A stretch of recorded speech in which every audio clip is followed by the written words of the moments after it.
Please help me welcome Philip Ackerman-Leist. Here we go.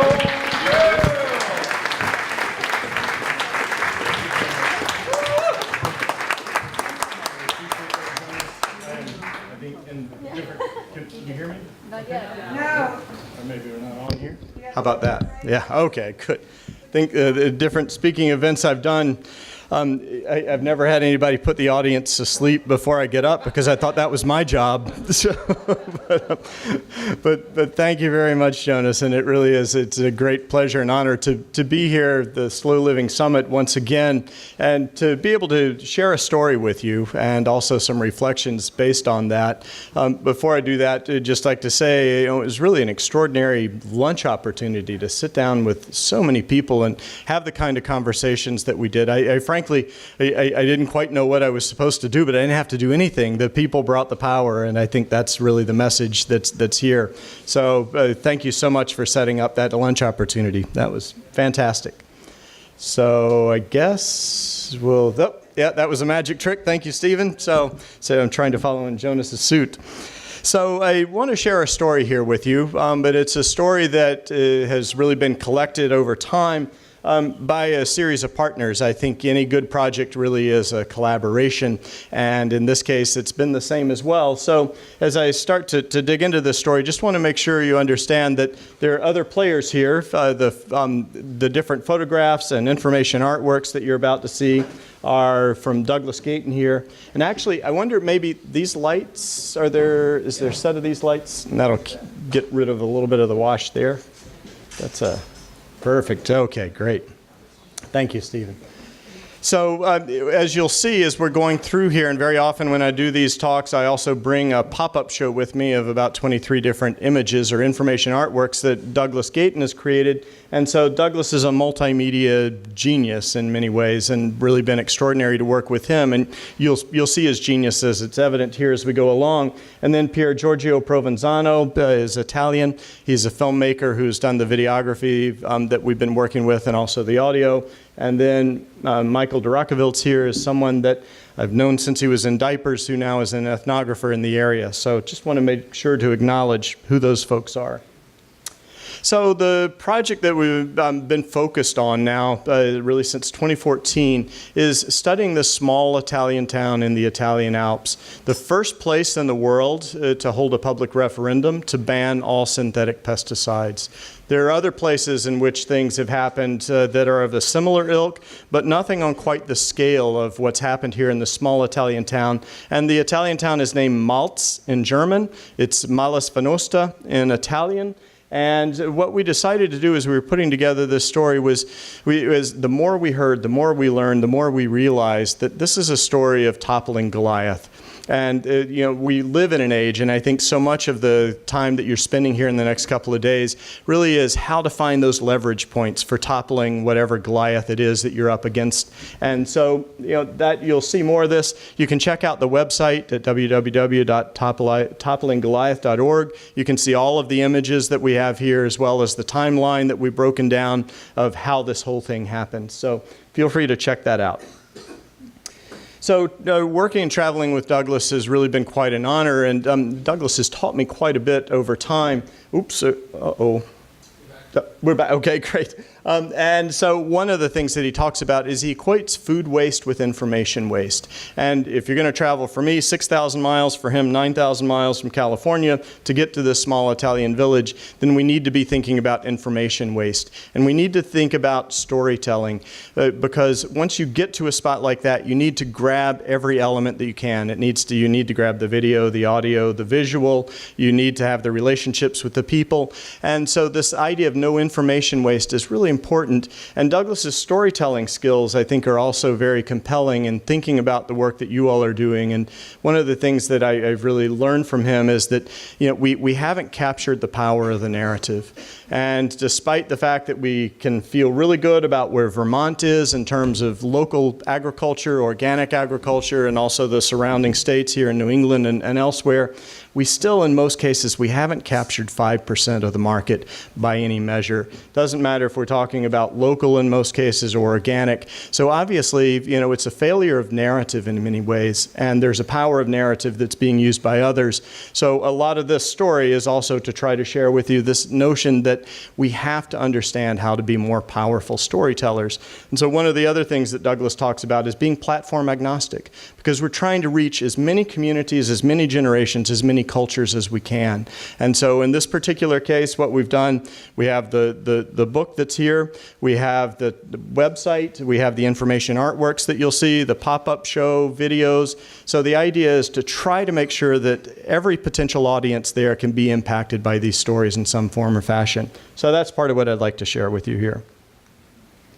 So this is me, more hair, more muscle probably, or at least muscle tone. And back in 1993, this is harvesting grapes in the Italian Alps. I was fortunate enough back in 1983 to go to this place for the very first time. This is Brandenburg Castle in the South Tirol region, which I'll give you enough maps so you get some good context there. And this is when I went back to manage the farm there at Brandenburg Castle, which was primarily vineyards and also some orchards, a little bit of livestock. And so this is doing the harvesting. But part of my job while I was there was spraying pesticides. And in that case, it meant that it was usually about every 7 to 12 days, putting on the rubber suit, which I was one of the only people in the village that did that. Putting on the respirator, I was the only person in the village that did that I could see. And suiting up and walking around with a blue hose for 6 to 8 hours at a time, spraying in the vineyard. And that wasn't something that was necessarily that new to me. My grandfather was Dr. Carlisle Clayton in North Carolina. He was at North Carolina State University, where he was a plant pathologist, developed about a dozen varieties of peach trees, and also the pesticide application programs for many of the fruits throughout the Southeast, particularly peaches, strawberries, apples. And so, pesticides were something that I grew up with in many ways. Honestly, it was never anything that I liked. As a kid, it was the smell I didn't care for so much, and the fact we had to peel the peaches and couldn't eat them, with the skin on, which I liked that tactile experience. But I never really did like the pesticide piece, and so part of this story obviously is focused on pesticides, as you'll see. So this is Brandenburg Castle. This is the place I was fortunate enough to live and keep going back to since 1983. And it's where the story for me begins, but it's also where this story of apples begins. So right here, where these two mountain slopes come together, is the beginning of the Finchgau Valley, or in Italian, the Val Venosta. It's one of the broadest valleys in the Alps. It's the driest valley in the Alps.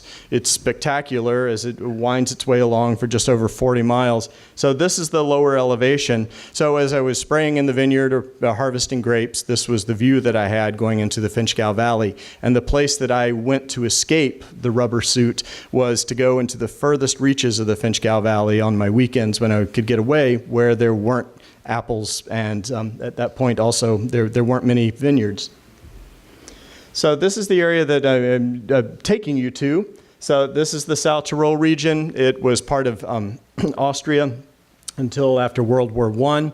So that's the reason that you'll hear and see so much German as we go along here. But it was ceded to Italy after World War I and is known as the Alto Adige in Italian, or Südtirol in German.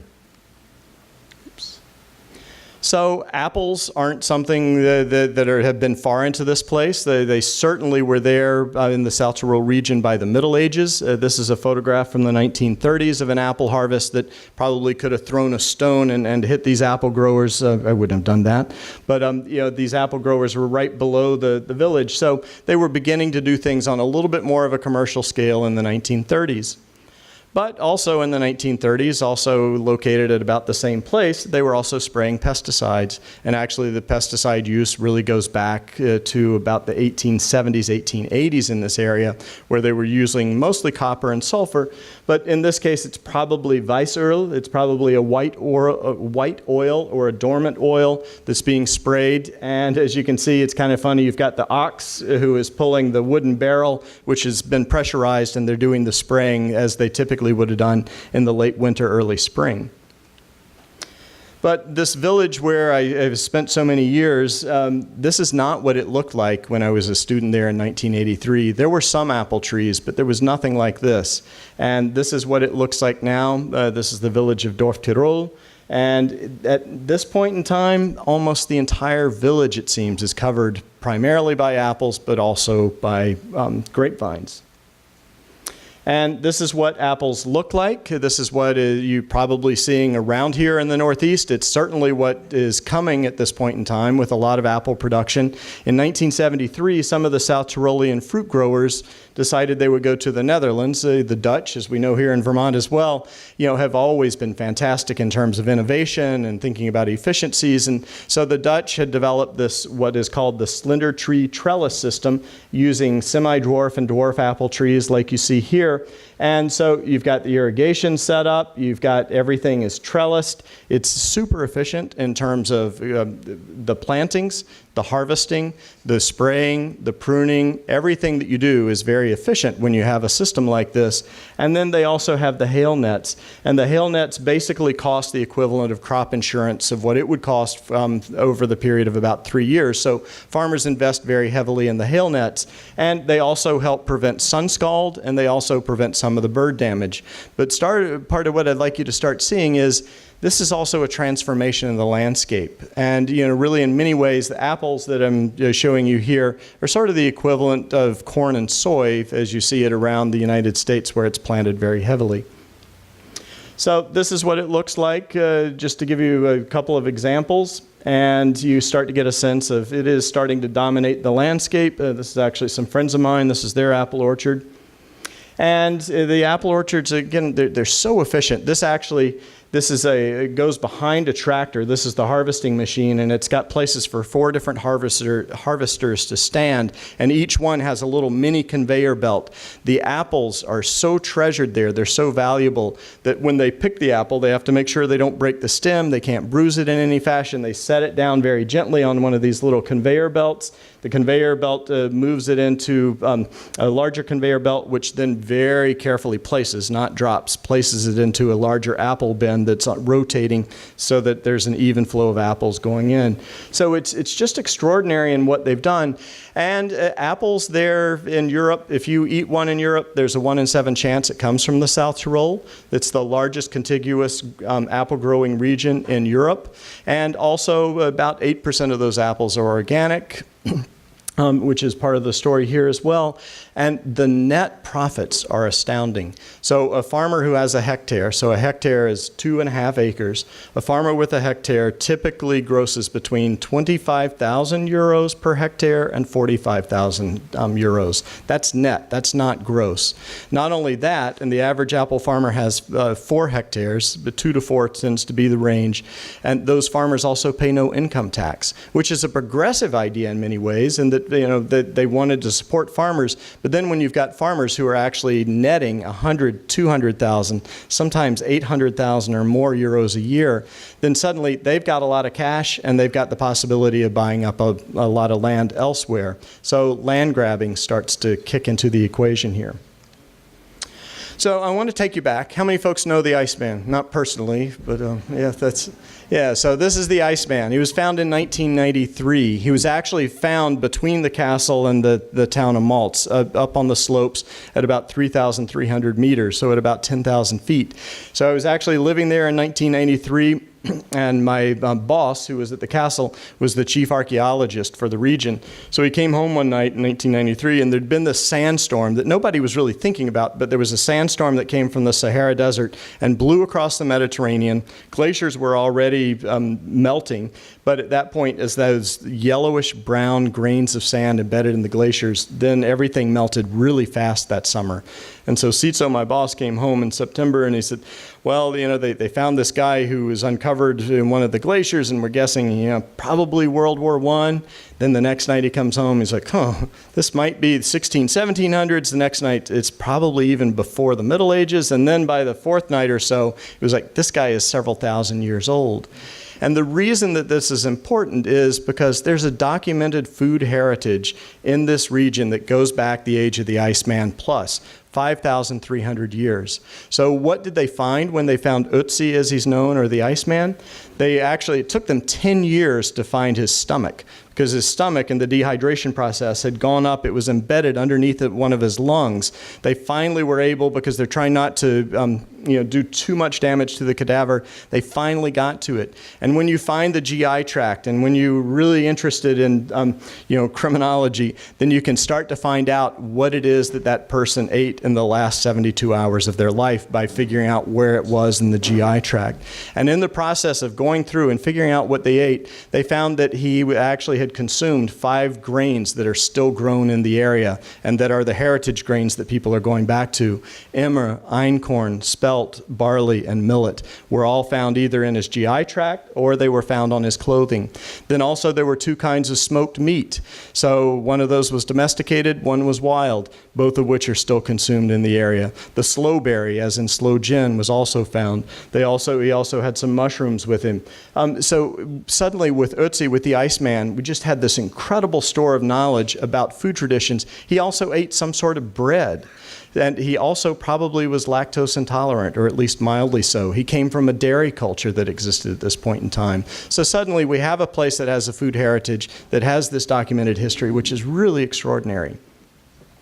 And so he was found right up here, right above the valley, and Malz, the town that we're talking about, is right here at the intersection point of Switzerland, Austria, and Italy. So this is a place that was used to being invaded. People understood that these invasions would come at various points in times because they were always living at this convergence of cultures and military might and ecclesiastical might. But what they really weren't ready for was the invasion of the almighty apple. So this is Malz. So just to explain a little bit, give you a little bit of a sense, Malz is actually, it's a municipality.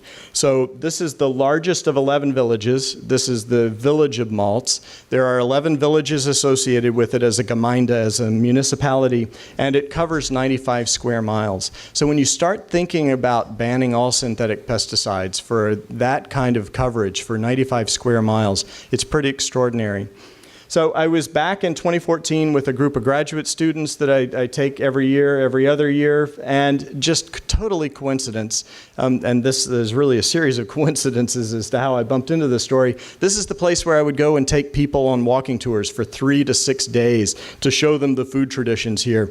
And so I was going back anyway, but then my friend Brigitte, whom I've known since I started going there, she said, well, you have to go to Malz, and you have to go right now because they're having a referendum. It's a 2-week referendum to ban all pesticides. I was like, you got to be kidding me, because you didn't talk bad about pesticides there, just frankly, like we don't in a lot of places in the United States.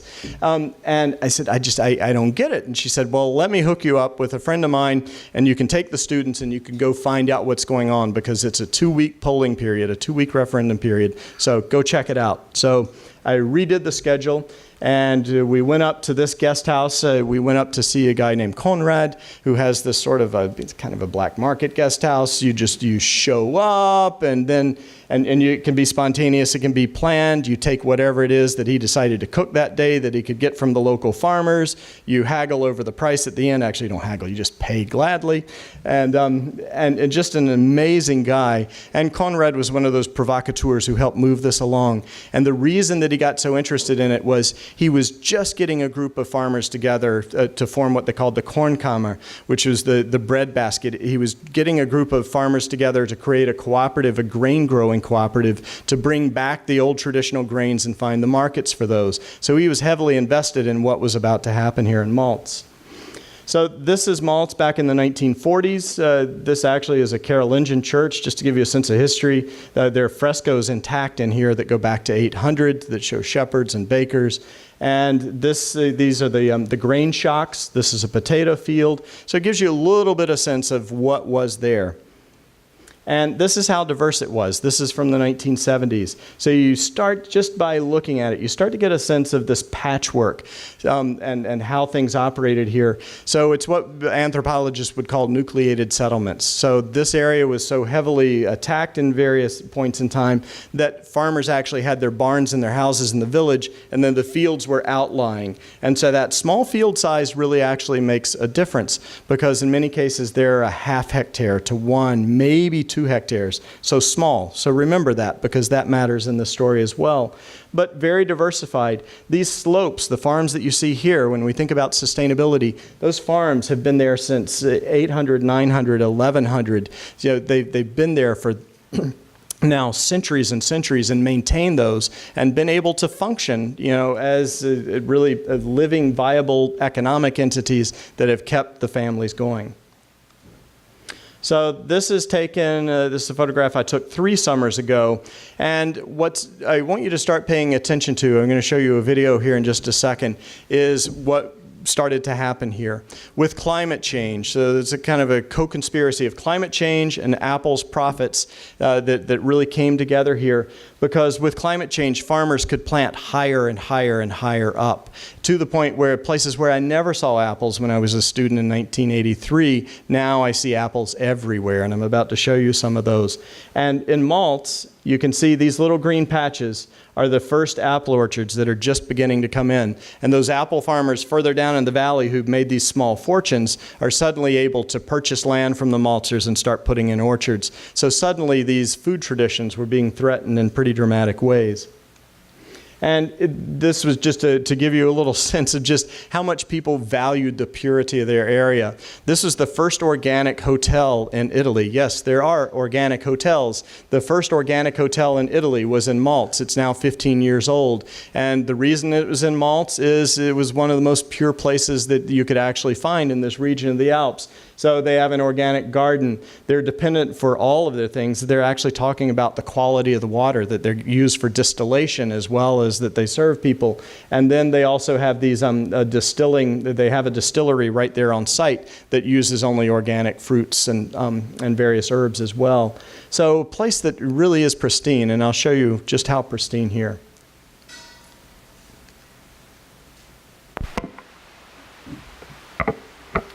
Yeah. So this is where Conrad's place is. You see hay fields that have been hayed here. All of these upper elevation areas. Oops, it might be.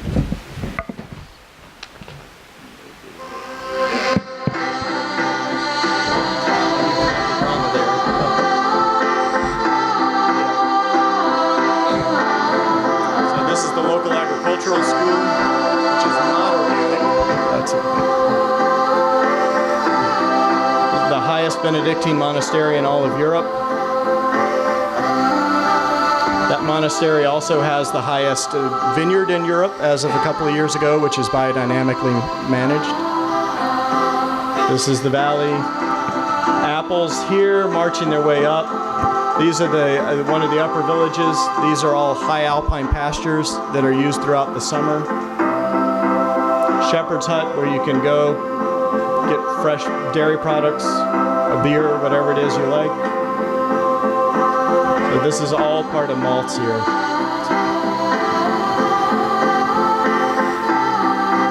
This is the Ortler, which is the highest mountain in the South Tyrol, 3,900 meters. So I believe a cherry orchard, apple orchards, one of the first ones that moved in here. This actually is at about 1,700 meters where they're growing grains.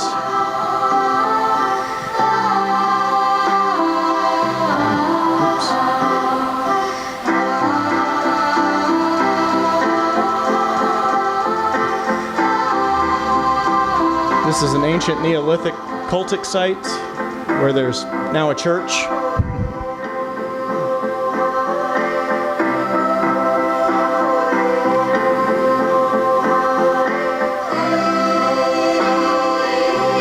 And the glacier's receding quite rapidly. Same there.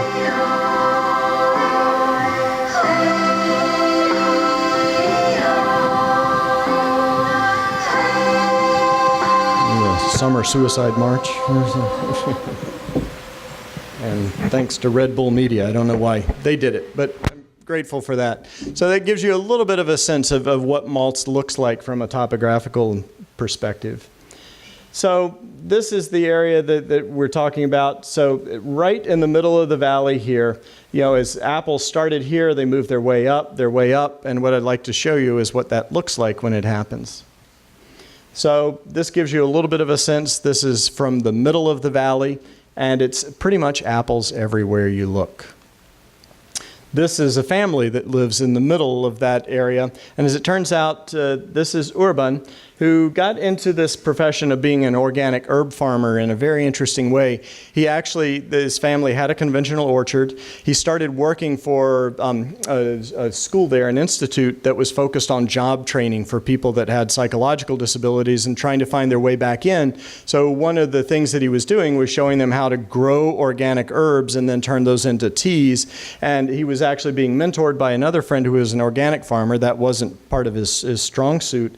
But he got really interested in it. And then he came home, and right before his 40th birthday, he told his wife, Anna Marie, he said, I'd like to start an organic herb farm and quit my job. And she said, you better think about something else.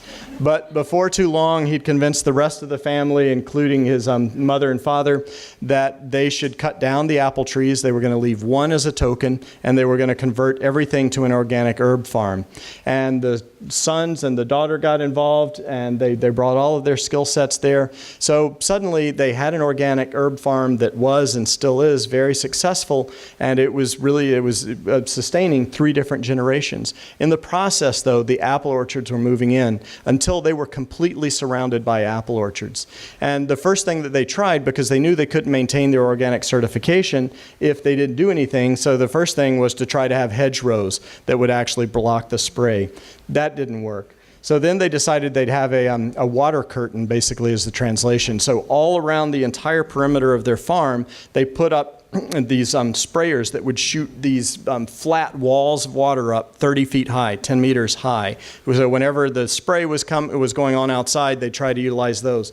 That didn't work. So they got to the point, they said, well, either we're going to have to surrender and go somewhere else, or we're going to have to cover the entire farm in greenhouses. And so they decided at the cost of $250,000 that they would cover their €250,000 at the time, they would actually cover the entire operation, which they did, which means that now the grandkids have a safe place to play. It also means that when they're doing the harvesting, unfortunately, it may be 110 or 115 degrees inside as they're doing that. It also means that the pesticide levels are so high, the show gardens that they have around the facility, they can't harvest anything. It has to be removed off-site because it's considered contaminated. The water, as it runs off of the greenhouses, off of these high tunnels, has to be taken off-site because the pesticide residues are so high. So this is the insanity with which people started to have to confront. And the people of Maltz, the citizens there, knew that this was coming their way. And so Urban decided that he would take this upon himself to try to document the absurdity of what was going on. So he started taking videos from his farm and then from elsewhere just to show, and I'll share one of the videos. I've got about 300 from him where he's documenting the spraying practices. And this gives you a little bit of a sense of what's going on. So there are a couple of things going on here. One is you've got a thermal updraft, which is carrying these pesticides up and away. The other is we've developed spray technology which actually creates these aerosol droplets, which are much tinier so that they can penetrate the foliage better. However, they're also more volatile. They're able to move much more readily as well. And then the Finchgau Valley has a wind that literally blows for 2 to 3 weeks at a time sometimes. So there's no time when you can spray when there's no wind in certain scenarios. In fact, they give it a dialect name, the Finchgewind. And so these folks are dealing with all of these things. The climate change issue here is moving the apples up, and they've got the wind issues. And you've got a wonderful place to grow apples, because here in this part of the Finchgau Valley, you have 300 days of sunshine. You have, that means you have very little moisture. You've got a lot of moisture coming down so you can irrigate the crops, but at the same time, you don't have all the fungal issues that you might have because of being in a very humid environment. So in Maltz, unfortunately, there's always got to be that canary in the coal mine. And this is Gunther Wallnerfer. And this will sound fairly similar to what you've heard of here in Vermont. Gunther Wallnerfer is an organic dairy farmer. In 2001, he was taking over his family's operation, the milking operation of 25 cows. And he said, the only way that I can make that viable was to go organic. And so he went organic in 2001. In 2009, an orchard popped up on this side and an orchard popped up on this side. And so he knew that he was going to have to take samples of his hay crop, and where he also pastures his cows at different points in time. He knew that he had to take samples, and he has to pay for those samples to test for pesticide residues. And so he has to pay 250 euros per sample, multiple samples. So we sent off the first test of the first cutting of hay in late May, early June. And sure enough, came back pesticide residues. Second cut of hay, same thing, pesticide residues, because there's a 3-meter buffer, that's all. 10 feet is all that's required from the base of the tree to the adjacent landowner. And then third cut, same thing. So Gunther, his certifier, said, listen, not only do you have to not feed that hay to your cows, it's contaminated with residues, you have to get it off the farm. And Gunther said, what was I supposed to do? You know, actually sell it to someone, to a conventional farmer, knowing that it has pesticide residues? You know, it was a no-win scenario. So he went to the town mayor, to Uli, Uli is his nickname, Ulrich Veit, and Uli grew up in this town, but he worked in Switzerland for 14 years, and that's an important piece. So Switzerland, bear in mind, is you just drive a couple of kilometers and you're there in Switzerland, but Switzerland has probably the steepest tradition of direct democracy anywhere in the industrialized world, and so that was part of what Uli was absorbing in the process. But he wanted to come back to Malz. He'd not been a politician, he hadn't even belonged to a political party, but he wanted to come back, and he wanted to push forward this notion of the Bioregion, an organic region, a sustainable region here in the Upper Finchgau. He wanted to help make that happen, and so he wanted to help by virtue of bringing in a train that was coming into the area, converting it to electric, converting all of the power to renewable energy. But he really wasn't focused on the apples coming in their direction, nor was he focused really on the threats that it would mean for people who were trying to start organic operations, as well as the grain renaissance as that was kicking in. So Uli, when he talked to Gunther, he said, you know, I don't know exactly how we're going to handle this, but it may be that a public referendum makes sense. So very quietly, he got the town council to adopt a policy of having binding referendums. And what it meant in this case, and there are different kinds of binding referendums, he had the town council approve it so that if there was a public referendum, it would be binding in that the town council had to take it up. It's not that there would be a referendum that told the town council what to do, but they had to debate the issue at that point. And he very quietly, that was his first move, and it was a brilliant move as it turned out, because it was a game changer. But there were people here who were doing just extraordinary things, and some of this will remind you perhaps of Vermont. But this is Edith, who with her husband Robert, when they retired in 1991, realized that they were losing all of these heritage grains, all of these varieties of the things that the Iceman and others had or things that were similar. And so they just on their own started saving seeds, to the point that eventually they had 6 different trial gardens that were scattered around the area. And a lot of folks just saw them as eccentric and a little bit crazy for doing this, and why even bother? But they were very quietly doing it. And even Edith, there was a roof, a mason was working on a roof of the house next door, and the mason came over and said, you know, I just found in this newspaper from 1893, I found this 2 seed heads of grain, of spelt, you know, that apparently was grown here. So then she grew that out, and she grew it out, and she grew it out, and then farmers in the area started using it. So there were people doing this who, there's no way that they could actually coexist with the heavy pesticide use of apples. And this is them. They've got kind of a funny division of labor as they go. Robert says in order to keep the marriage intact, he takes care of everything below ground, she takes care of everything above ground, and everything is maintained and there's harmony for everybody, including Mother Nature. And then there are people like Helga, who when she moved on to Edward's family's farm, she saw her father-in-law, she saw Edward's father spraying the roses, but putting cardboard, and the roses were adjacent to the vegetables, and then putting cardboard there to separate the pesticide, or at least protect the vegetables from the pesticide spray. And she said, this is insane. There will be no more pesticides, you know, on this farm.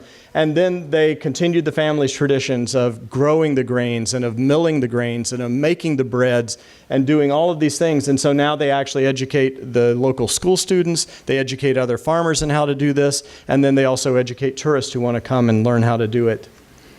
And then this is Conrad, who I was speaking about, who's got the guest house, who is just this extraordinary person who really has been pushing forward this notion of reclaiming these grains. His place is at 1,700 meters, so what's that, about 6,000 feet. These are some of the highest grown grains in all of Europe, and in fact, they were coveted by the Vatican and the royal family in England. That's how special they were in terms of taste and also quality. And then Franz the baker here, and he's the third generation. They're trying to buy as much organic and as much local grain as they can as they try to get this renaissance moving forward. In fact, the sourdough starter is about 2 years older than he is. That's how much they cling to these particular traditions. And then you've got Aegidius, who, this is the person I wish I'd met 30 or 40 years ago. Aegidius is just extraordinary. He was a conventional apple farmer, but then 33 years ago now, he decided that he would no longer use any pesticides, not even copper and sulfur, which are allowed. And so what he decided to do and what he figured out over time was if he grew at half the intensity of the rest of the apple farmers, and if he also made it somewhat diverse so that there were some grapes scattered in and apricots and various other fruits, that he could do this organically, not only with none of those inputs in terms of copper and sulfur. He doesn't even use compost, which is extraordinary. He only uses his tractor 2 times a year, the last week of June and then for the apple harvest. And the way that he does that, I asked him, he was, while we were interviewing and videoing, he was carrying around the scythe handle with no scythe on it, and like, this isn't really Tyrolean. What are you doing, Aegidius? He's like, well, this is what I use. So I mow the last week of June or first week of July, I mow down the rows. And then between the trees, I just turn my scythe handle upside down with the rubber handle. I just break all the stems, because what I want to do is maintain the biological biodiversity that's there in order just to have the self-sustaining orchard. And if I had not seen and tasted and held the fruits and then gone to his cellar, with him, I would not believe it, because the fruit was absolutely extraordinary. But he was also threatened, and there's a little more of that story, but he's the example, and there are others, of what can be done at this point in time, what we do know. And this is Evelyn, who she was suffering from food allergies. Her son was really suffering from food allergies. So she went to her mother, who grew up in this area where the only thing that they tended to buy when her mother was growing up was coffee and sugar. Almost everything else was actually produced on the farm. Her mother had no food allergies. So, Evelyn is one of those mothers who's trying to go back to the old ways in order to try to prevent the food allergy issues that she's been confronting. And then the town veterinarian was watching all of this, and this is Peter, and he grew up in Maltz, and he said, I've been driving around this landscape now for several decades, as a veterinarian. I see it, I see the farmers, I talk to the farmers. He said, I got such admiration for the young people who continue to be livestock farmers, because we have this tradition of over 5,000 years of livestock farming. They're trying not to give it up. We're trying to hold on to it. We're trying to build new market opportunities for these people, and the apples are not going to do anything that's positive for our community. And then this is Alexander Agatley, who, interestingly enough, just 2 weeks ago won the National Cheese Award in one particular category in Italy. But Alexander, he's got the barn is in the middle of the village. He can only milk 12 cows at a time. That's all he can hold. And he said, this farm has been in my family for centuries. The only thing I knew to do was to start making cheese, but I didn't have the money to make the cheese cave. So ironically, he went to the Italian tax authorities and he said, I'd like to print my own currency. And they're like, what? He said, well, is it illegal to print my own currency? And they said, actually, it's not. And so he took the emblem, which maybe you can see here, which is the cow. The farm's name is Engelhorn. And he said, well, what I want to do, and I'll still pay the taxes, but I want to actually sell my own currency so that 1 Engelhorn is worth 1 kilo of cheese. And so when people buy it, they buy 10 years worth of currency from me. And so that's the investment that I need to build my cheese cave. And by the time it was all over, he'd sold 165,000 euros worth of Engelhorner. And not only has it worked there in the village that people have purchased the currency and utilize it, but there are also 2 hotels in Munich where you can pay an Engelhorner because they use the Engelhorner to buy the cheese. So you pay for your lodging there, and then you can actually, they'll purchase the cheese from Alexander. So really extraordinary in what he did, and he has been a very important gadfly in this whole process because he said the cow is the filter. And if these pesticides come into this area, and I can't subject that to my cows and therefore to the people. So we can't have the apple monocultures come in, or else everything we're trying to build here is dead. So he and some others got together. They decided the apple was perfectly emblematic, the Garden of Paradise, that they did in fact have a paradise, and that the apple was the true temptation. And were farmers going to sell their land or convert to apples? And so they formed this organization just on their own called Adam and Äpfel. Äpfel is the dialect word for apple. And one of the first things that they did was to bring people together to have a visioning session, to say, what is it that we want? What is it when we talk about bioregion, or when we talk about this organic region? What do we want to have? Because until we figure out what we want to have collectively, we can't actually figure this out. So then they started having these public conversations, and one of the first things they did was to create this really neat graphic where they brought people in. It's very similar in a lot of ways to strolling the heifers. In fact, they brought people in, but to go from village to village, hiking, biking, walking. You could take your car if you wanted to. It was wheelchair accessible, much of it. And to go from village to village to look at what was threatened. And so it turned into a pretty amazing party, festival. And so wooden serpents, the snakes appeared in the apple orchards, serpents appeared in the hay fields, serpents, live serpents appeared in various venues as well. And then when you walked into one of the villages, you were very often greeted with the temptation of the apple by a village Eve. And of course, then you ended up in the whiskey distillery, which is the perfect place, which is the first whiskey distillery in all of Italy. And why not? Because they use all local rye, because they're trying to bring the rye, the wheat, and the barley back. And so it really is an extraordinary whiskey distillery. In fact, because this area is located at the intersection of Switzerland, Austria, and Italy, they've got all these old bunkers that are left from World War II. So that's where they do the curing of the whiskey once it's been distilled and is in barrels, is in these old bunkers. So then a year passed, but in that year, they worked together to bring in as many toxicologists as they could from around Europe. They brought in the European food safety, the head of European food safety. They brought in different doctors, pediatricians, agriculturalists, organic farmers. By the time it was all said and done in about 18 months, they'd had 24 different public sessions to talk about pesticides and to talk about land use and what the possibilities were. So in 2014, they did it a little bit differently. Here they're offering the organic wines. They wanted to feature the things that are there and that are really important. So they featured the biodynamic wines, which I'll tell you a little more about in a minute. And then also some of the local fare that they put in various stews. They brought in the beekeepers to talk about the bee issues. And at their own expense, there are not as many grants to be had there, Edith and Robert decided that they would actually put together a display of all the different heritage grains that they'd grown so that people could see the biodiversity right in front of their faces and see the aesthetic. And right now that is touring in different parts of Europe. And now when you go to a farmer's market or somewhere in Europe and Robert and Edith are there, their stand is absolutely swamped. So it's pretty extraordinary that they went from this eclectic couple to folks who are really renowned throughout Europe.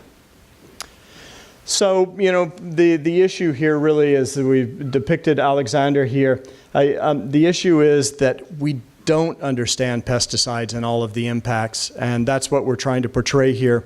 All of the information artworks that Douglas did here, you don't need to worry about the German because we made it all up. They are German words, but we put them together as composita, as compounds, just to show some of the absurdity of what's going on here.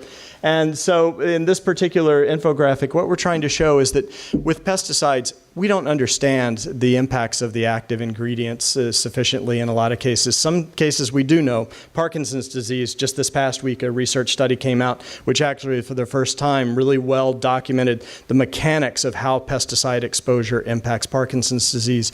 My grandfather and a number of his other peach growing colleagues and people in the plant pathology department, North Carolina State, you know, my grandfather had Parkinson's disease. My family is pretty certain we've got a good hunch where that came from. But the active ingredients, the research is really complicated, in part because we're trying to isolate those. But then we also have the inert ingredients, or those things that are so-called inactive ingredients, which I took my students from Green Mountain College down to the local hardware store. And we went and we looked at the bottles. And in most cases, 98 to 99% of what you find there are inactive or inert ingredients, which are trademark secrets, which may or may not be known by the, if you call the Poison Control Center, they may or may not give you that information. They're more likely to give an emergency room pediatrician that information. And it's just extraordinary when we think about what we're putting out there with active ingredients, inert ingredients, and then we've got the synergistic component of it and how these things interact. And so there was a very important piece that the maltsters picked up on, and that was to utilize the precautionary principle, which I'll talk about in just a minute. And the precautionary principle, how many folks have heard of the precautionary principle? So folks are starting to be woke, so that's good. And the precautionary principle, really in essence, it's this question of who has the burden of proof. Should consumers have to prove the dangers that are inherent that are inherent in something that's been manufactured by another entity, or should the manufacturer actually be required to prove its safety?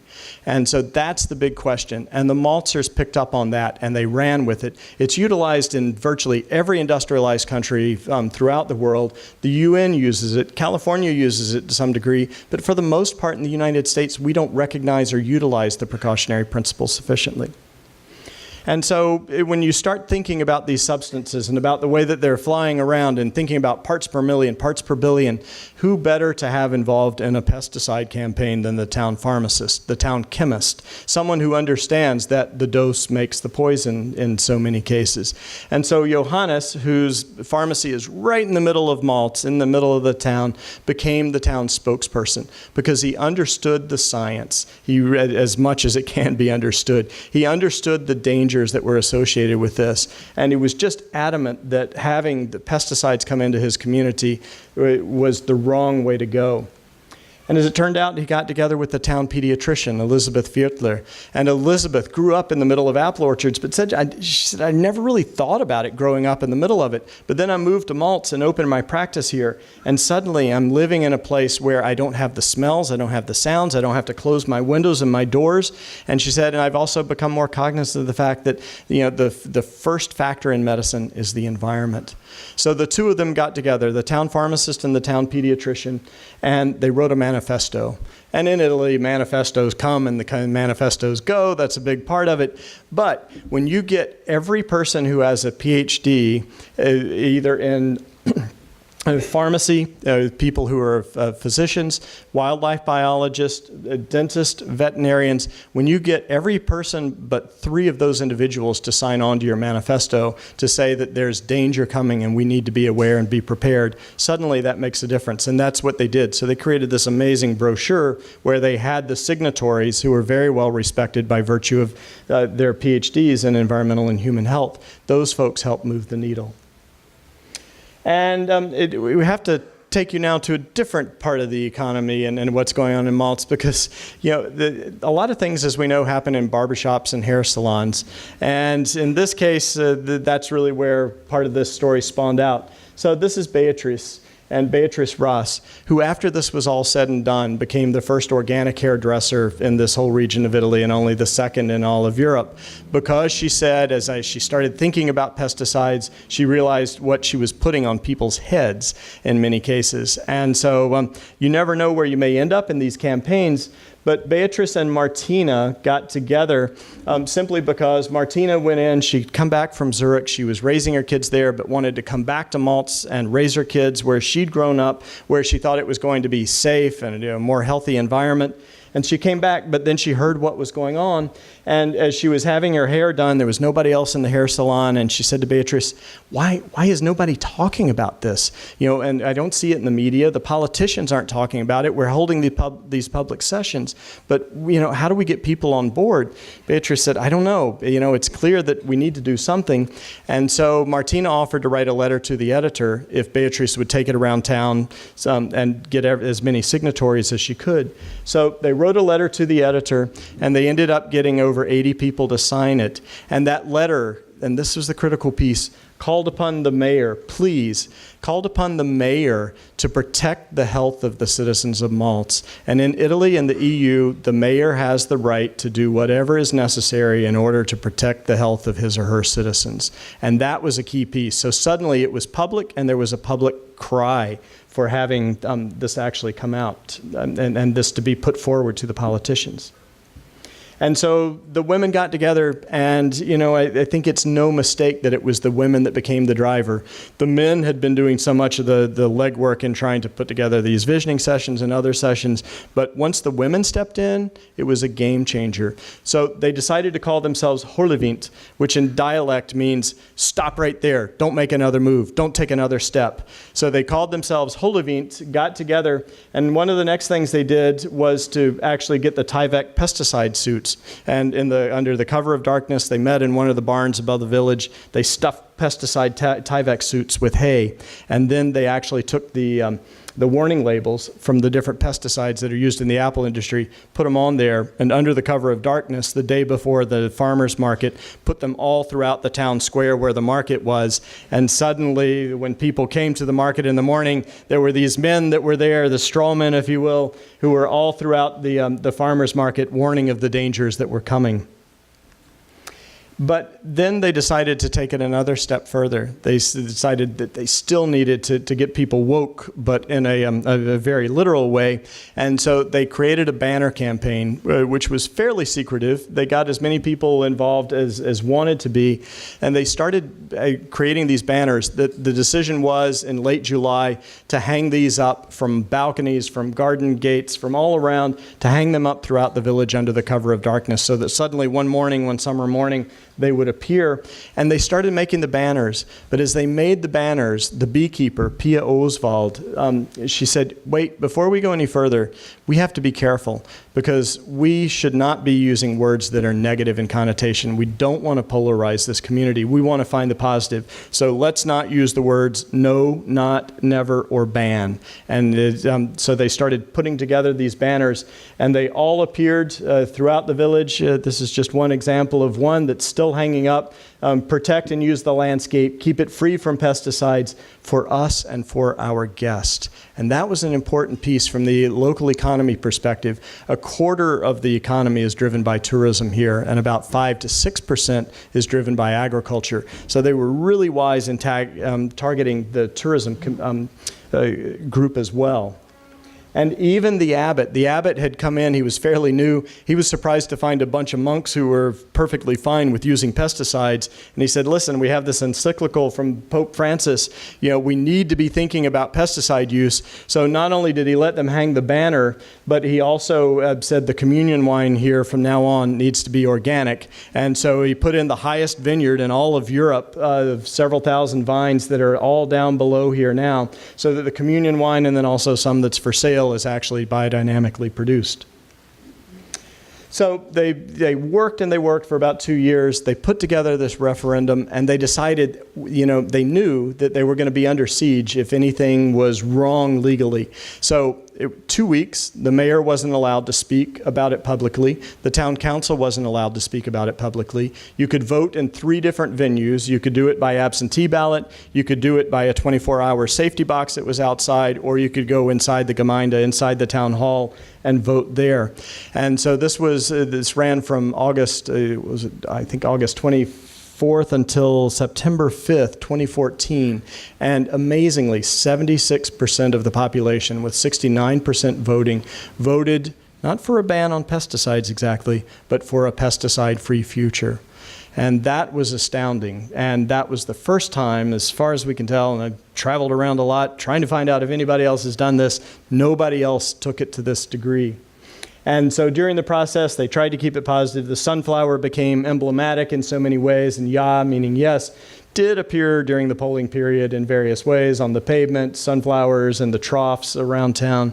But it was this "ja," this notion that yes, to a pesticide-free future, that's what people were aiming for together and collectively. And in doing that, they had the town council, this is a long story I won't go into, but a lot of hemming and hawing. The town council knew they had to deal with it. They didn't want to deal with it, but eventually there was a turnover by way of election. And the three ways in which they decided to deal with this very savvily was, first of all, to ban the two most toxic classes of pesticides as they're categorized by the EU. Those were outright done. The other way, and this was a really smart move, it seems like a compromise, but it was the right way to go, they instituted a 50-meter buffer between any spraying that would happen and any other farmer's field. And what that meant, because of these small parcel sizes, it was a virtual ban on spraying of pesticides anywhere in town. That gave them the legal ability to go to court and say, no, it's not an outright ban. There is a 50-meter buffer. And then the next thing they did, which I think ties into the summit so well, is they said, we have to start helping farmers transition to organic, and we have to start really serving up our principles in the public schools. And because the youngest of children are most impacted by pesticides, the first transition is for kindergartens to be all organic. The next stage will be elementary schools and then the high schools. And so they've made those transitions now, and they're helping to pay for farmers who are looking to transition. So it's pretty extraordinary, but it doesn't come without a cost. And unfortunately, this is September of this past year. This is the last week of September. And this is a Gideus and his orchard.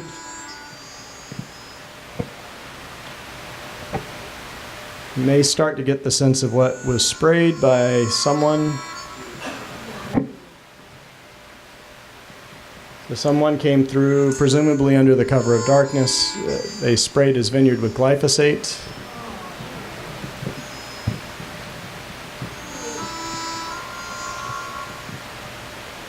So of course that meant that I wasn't able to harvest the crop for that year. There were 3 rows that were particularly heavily impacted that were closest to the road.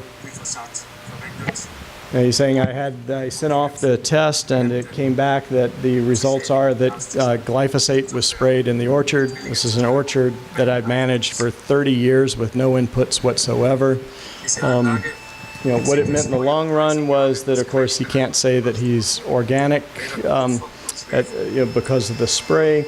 The town pulled together a collection for him to try to help him get through this past year, this past harvest. And but in speaking with him by email a couple of weeks later, he said, obviously I'm not happy. It's heartbreaking, but at the same time, he said, if this is what it takes to advance this agenda forward, and if malts has become the beacon that it is in Europe and throughout the rest of the world, then this is part of what we have to do. And I go into the book a little bit, not in all the details, but some of the things that happened elsewhere. Johannes, the pharmacist, had death threats. They desecrated his family's grave. They desecrated his garden, his home organic garden. So it's not been an easy task, and I don't want to put that forward that that's the case. But there is hope, and you can see these on the website. But I asked Johannes for a prescription for community activism and moving things forward like this. And so I'll let you take a look at that on the website if you like, but I think these are really wise words that he has here. But, I want to just shift gears here to conclude, because, when you write a book, you don't know what you're getting into. You don't know exactly what you're going to learn in the process. And obviously, there are all these new things that pop up. But also, the book tour is the time sometimes when you really learn a lot. And that's what I want to share with you here, because there are aha moments that have come for me. And one of the biggest revelations after writing the book and just having it at Chelsea Green at the publishers and sitting there was, I realized that I think myself included, we put too much weight on organic farmers. And in some ways, we put too much weight on organic consumers. When really one of the biggest lessons of malts, it's not just about pesticides. It's about the fact that if we are going to change, we're going to transition, then it has to be at the community scale, multiplied over and over and over again. And organic does matter. And it seemed, I just made a list a couple of days ago of when I think of malts in other communities, there are all these different businesses that actually benefit from this organic transition. It's not just the farmers, and it's not just our personal health. It's that we can build organic communities and organic economies, and they're really powerful. And I think Vermont's at that point now where we have the possibility of making a really interesting transition toward a more organic economy. And we've made enormous strides, but I think there are more opportunities here as we go. And I just want to wrap up by sharing a couple of things that I've seen happen since then and places that I've seen. And one is that the EU has adopted a pesticide-free town network. So there's actually sort of this varsity competition going on among towns and cities throughout Europe to see who can get the furthest, fastest in terms of being pesticide-free. And it's really extraordinary and really taking hold. And, you know, just to give you a sense of how bad it was, this is Francois Villaret, who's the head of the Pesticide Action Network EU. I was last May, I was in Malta, where he and the Pesticide Action Network came and held their General Assembly in Malta in order to see for themselves and also to express their gratitude to Malta for what they did. And Francois, as we were driving toward the glitterers with those high tunnels where the family's under plastic, he said, in my 30 years of Europe, I've never seen anything this bad in terms of pesticides, but I've never seen anything more hopeful than what I see in Malta. And Switzerland, this just happened. This is from the 16th of May. So they needed 100,000 signatories to put, again, in direct democracy tradition, to put on the national ballot the move to be pesticide-free in 10 years. So they got 140,000 signatures. It's on the ballot. We'll see where it goes. It may not go anywhere, but this is the heart of the agrochemical companies, you know, in many ways is in Switzerland. And this is there, and it's pushing the agenda and the conversation, fast and furious. Denmark has been vying for and is the leading consumer of organic goods. They just put, oh boy, I'm going to screw up the figure so I won't say it. Go look at how many millions they just put forward for the next 5 years in promoting organic production and consumption. It's really extraordinary. So they're eager, like Vermont, with the strolling of the heifers, the locavore index. You know, we're all vying for that because it means a lot. It helps us build our economies. And then I'm headed next week to the EU to testify to the European Economic and Social Committee to talk about the story of Malta because now it's being advanced, you know, so intensely throughout Europe that Malta really is the beacon. So the images that you've seen there we're taking as the pop-up show to put up there in the EU building and to talk to folks there. And so it really is building, and it's getting coalitions of a lot of different people to work together toward an organic future. And was lucky enough that Dr. Vandana Shiva invited me and Uli to come over for a ceremony in the Himalayas because Vandana's idea is that we have to get these communities to come together in order to be successful. And she said, what better kind of representation than to have people of the Himalayas and people of the Alps come together. And she created this beautiful ceremony in Delhi in which she had a candle lighting that happened between Uli, the mayor of Malta, and the minister of Sikkim. And this guy is a really interesting guy. Sikkim has gone 100% organic by virtue, in many ways, of this one person, this one politician who had this vision of Sikkim being 100% organic. And they've done it successfully. I mean, I think as you start to look at it, it's still a wobbly economy. They're trying to figure it out. When I was asking him, you know, part of what's made the difference, because he said they've been trying to keep the prices reasonable, he said, we don't have to segregate products anymore. Suddenly, it's all an organic stream, and that's saved an immense amount of money. And so, but then also the Center for Gross National Happiness, Samdhu Chetri, was also there to talk about Bhutan, which also by edict of the king has been trying to get to 100% organic, but now actually, as it turns out, Sikkim has won. And if you get a chance, check out what it is they're doing, check out what's working and what the challenges are. And I think they'll be very honest with you about what those challenges are. And then while I was there in Delhi, you know, Vandana said, well, you need to go to the organic market, which is in New Delhi. And it's a totally organic market. There were over 150 different vendors there. Most of them, in fact, there at that organic market, dedicated exclusively to organic goods. Most of them were women, you know, because they see the organic market as in many ways belonging to women, people who really think hard about nature, nurture, and nutrition and advance this agenda.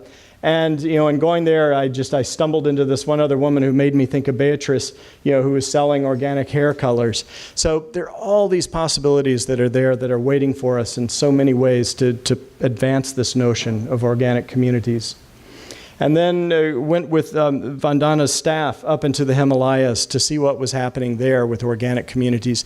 These are places where they're trying, like malts, to protect themselves from the infusion of GMOs and of pesticides. Places also that for millennia have survived on organic methods and are trying to maintain those. And the women are the seed savers. They're really the ones that care for it. So this was there were 14 different villages. The women came together for a seed saving festival that we went to. And so there was the whole documentation of the seeds and how important they were, and a celebration that was just magnificent to see. And then, just to give you a little sense of, this is the biodiversity that they're trying to protect in the Himalayas, which is so extraordinary in terms of the grains and the other things that they're growing there. And we went to another village where they said, you can't use any utensils. So they used fig leaves in order to make the plates for us, totally disposable. They made the soup bowls out of fig leaves as well, and then served us everything that they'd grown there from their village, and were still self-sustaining. It was just incredible to see. And then coming back to the United States as we wrap up, I hope you'll take a chance to look. This has been Douglas's project, which needs to be pushed out there even more, that he did for the USDA, and spending about 2 years traveling around the United States, documenting the organic practices of organic farmers in the United States. So you can get a free pop-up show, you can see the videos, you can get this free booklet at NRCS offices here. So I hope you'll pick those up, because the future is here and it's now, as are the possibilities. And 2 years ago, I was in Portland, Maine for the Beyond Pesticides Conference, where they've been working on the community scale to, Portland and South Portland have just done an amazing job in banning pesticides there on public properties and others. And this hardware store, Eldridge Lumber in York, Maine, they decided they would go along with the notion by eliminating all the synthetic pesticides and fertilizers in their store. And then their sales went up 30%. So you can get this brochure, which is fantastic, based on their successes, the well-stocked hardware store. And these folks, they're converts. They're two of the biggest proponents you'll find of this move for communities to move to organic scale production. And then I was just in Irvine in April, and Irvine started in many ways with one mother who moved to Irvine. And when she started doing the 100 miles per year coaching for kids to get them to run 100 miles in 1 year. But then the track that they were supposed to run, the landscapers at the public school marked the track with Roundup. And that was the path the kids were supposed to follow. And she said, this is not okay. And then she started looking, and she realized how much Roundup and other herbicides and pesticides were being used in the public schools. She went to the principal. She said, this doesn't cut it. It can't be that way. They found that there was possibly a cluster of brain cancer among kids there. There were 15 kids that had a very unusual kind of brain cancer. And then the deputy mayor, who was the mayor, actually was treated for cancer in her 20s. Unfortunately, she was in office. She picked up on all of this. So Irvine has become a really extraordinary model, not just in California for going pesticide-free, but also now the hashtag non-toxic, put your town name in there. So it was hashtag non-toxic Irvine.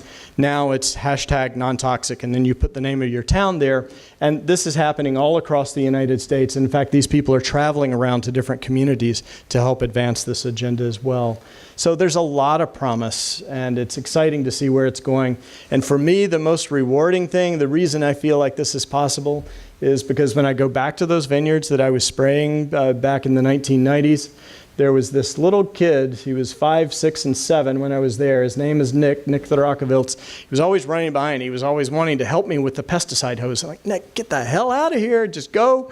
And Nick ended up taking over the farm. And as it turns out, now he has gone with fungal-resistant vines. He's taken out all the Vitis vinifera, everything. He's got 17 different varieties of fungal-resistant vines. He doesn't spray anything at all. He's having to, I mean, we're pioneers in this, so he's having to figure out which of those new varieties actually works to grow well there, which ones actually produce good wine on their own, which ones make better blends, and then also having to make up names in terms of the marketing so it sounds close to the Vitis vinifera names so that he can actually get people to buy the product. And so for me, between Nick and Aegidius, that's the promise is there. We know we can do it. We know how to do it, and we know how to do it successfully. So that's the really powerful piece of this story for me, because it doesn't have to be this way anymore. So thanks so much.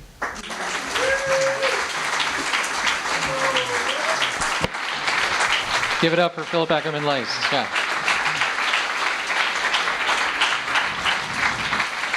So we have about 10 minutes left for questions. Do we think we need the microphone to run around, or can people project? Or if you repeat the question? Sure. Okay. Philip will repeat the question after you ask so everyone can hear. So have at it. Yes. Walter Gano, who's a scientist who's been visiting from Australia, said that in Australia, in terms of the precautionary principle, if you want to sell a product in Australia, you have to take out an insurance policy against possible future claims that the product is damaged to someone or something, which I'm not sure the intricacies of that, but it's a really interesting model that was put into place when he was working in policy. And so the researcher's name was Walter Jehne. Jehne. He worked for the CSIRO, the Australian Science Academy, basically. Great. Anyway, So it's an interesting model, and I'd like to know more about it, but I thought I'd bring that up as one possible way to deal with precautionary principle is through making companies take out an insurance policy, because the insurance policy for something like glyphosate at this point would be not affordable. right. Yeah, so just to make sure I've got it in essence, so the producers, the manufacturers of various products like pesticides have to take out an insurance policy before it goes onto the market, which essentially says that it's documented to be safe. Is that the? No. Nope. Simply they're that. going to that they will pay whatever insurance Lloyd's of London or whatever thinks is necessary Wow. to protect against possible future losses for that product. Wow, that's fascinating. So if you're selling organic apples, the insurance policy is probably pretty low, right? But Mhm. if you're selling glyphosate, it's probably pretty high. And Wow. so it's giving them the responsibility to decide, are we willing to pay the future costs of this? Boy, that's fascinating. Most folks hear that? Yeah.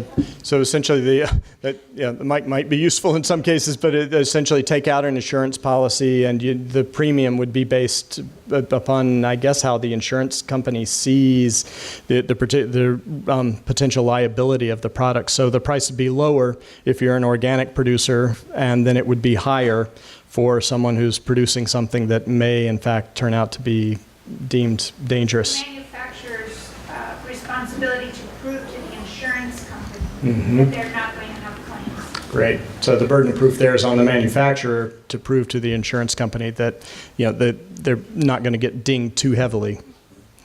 Great. That's excellent. And I'll try to make sure to write down that name for myself. Thank you. That's excellent. Yes. I wonder if you could talk about dicamba. Yeah. The statistic says 250 million acres in the United States is sprayed every year with glyphosate. The first year that dicamba came on the market, after being approved in November of 2016. Remember that election? And then the USDA approved dicamba. The next season, it was on 25 million acres. A new product that's more toxic. So I wonder if you could talk about dicamba in the marketplace, the suits that have been brought by farmers who were drifted, and what is essentially in the United States like the big star of contamination.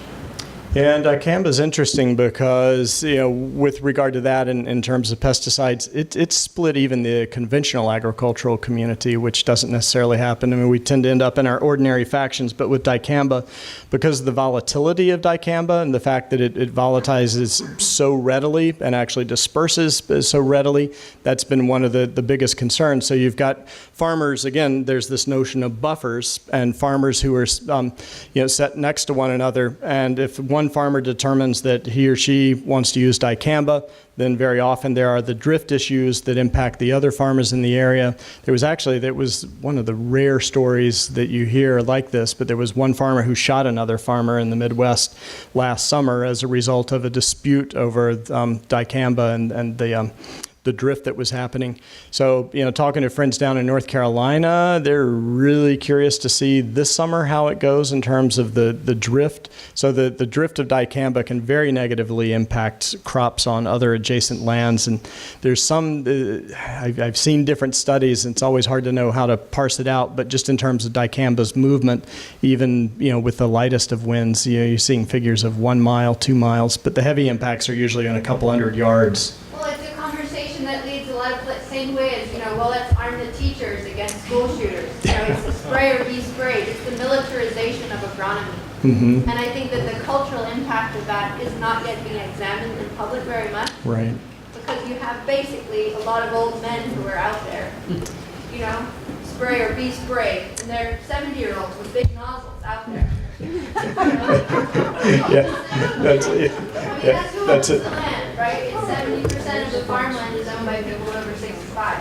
So you have a really fascinating cultural dilemma, and I think we've got to explore it more fully in this group. Yeah, and I think it's going to be really interesting, particularly in the Midwest, the Southeast, and parts of the West. I don't know. I didn't hear much discussion in Vermont of dicamba, or New England, but in general, just certainly talking to folks down in the Southeast and the Midwest, they're really curious to see how it pans out. But I think it's the militarization, but then also the polarization of these issues.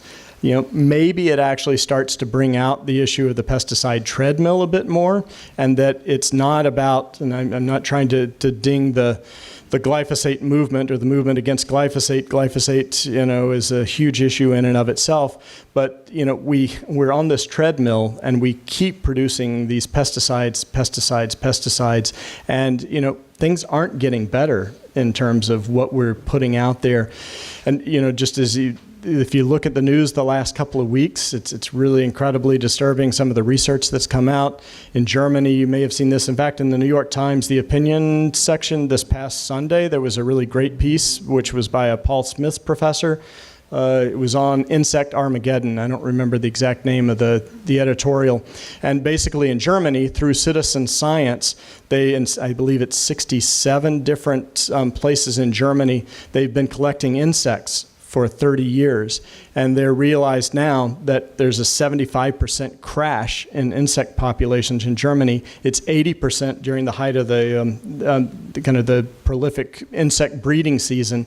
And as a result, for example, in France, part of what we're seeing is the decimation of bird populations because they're dependent upon the insects.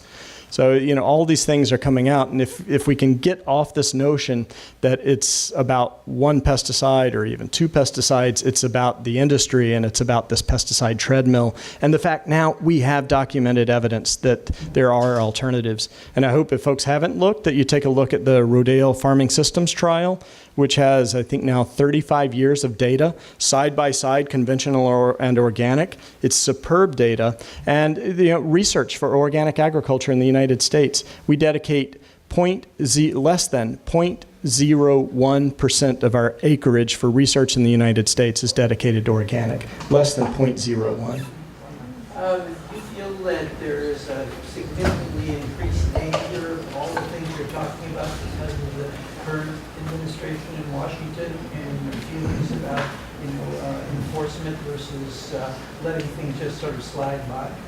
Sure. So the question is, do I guess, do I feel more concerned now that the current administration, things that are happening is just letting things slide by and that we're going to end up in a worse scenario? Absolutely. I think there's no question about it. And, the thing is, we're also, not only do we have the alternatives now, we also have the science to see what more and more of the impacts are. So we're starting to realize that. And as we look at everything from autism to gut biomes and food allergens, Michelle Perro has a fantastic book that she co-authored with Vincent Adams, which I'd highly recommend, called What's Making Our Children Sick. And basically, I think she's been a pediatrician for 38 years now, and was a very conventional pediatrician, was working in emergency pediatric medicine in New York and then San Francisco, and now has an integrative health practice, because she said, and she documents, the book is many of the stories of the patients who are coming through, everything from infants to teenagers who are coming through her office, who some are, almost on their deathbed because of food allergens and gut biome issues. And so, we're starting to see that, and the science is there. It's really hard to uncover. I mean, I'm actually, it's not that it's hard to uncover, it's hard to parse out what's there. I'd recommend the Bioscience Resource Project. I was just there in Ithaca with those folks, and they really help provide a lot of that data. Is there anybody in Washington who's reading this material and being affected by it, is we supported in their I'm sorry, I didn't hear the first I'm part. just looking for an identifiable person that is supporting this kind of research, actually reading it, and I'm being facetious, actually reading it or being influenced or reads, and that is supporting your positions on these things. I mean, you find anybody that's friendly. Yeah, folks in the federal government and kind of in the Beltway. I think we do have good allies there. Pinnegree from Maine, I think, has been very helpful. John Tester out of Montana. We're lucky to have the Vermont delegation in general, and the fact that they're paying attention to it. And Leahy help push forward the Organic Production Act. So we've got real allies here. I think, part of the whole question is here, can those voices, because there are folks who are in the EPA and USDA who really are trying to do the good work at the grassroots level, but it's a question of can they get that message out? Do they have the authority to advance some of these things? But I think, part of the response, the medical community, we need to encourage the medical community to get more involved in these issues, because that's one lesson from Maltz.